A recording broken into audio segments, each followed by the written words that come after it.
Și indiferent de ce o să fie, sper să trecem peste și să fim bine într-un final. O să fiți bine, familie. Și să fim ok. O să fiți. Oricât de greu e iubirea, e și grea, da? Gândește-te că după o perioadă grea o să vină o perioadă de 10 ori mai frumoasă.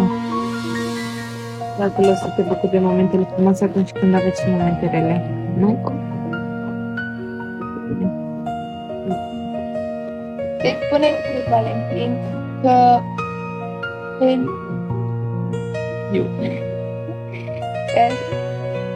iubesc. A folosit S-cu. Îl iubesc și că sper să trecem împreună peste tot. Daniela este foarte tare. Atât de simplu. Și E bine odată. o să fiți. Și eu sunt bine.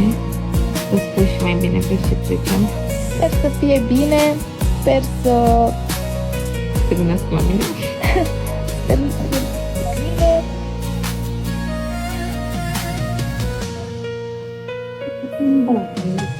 Ce să spun?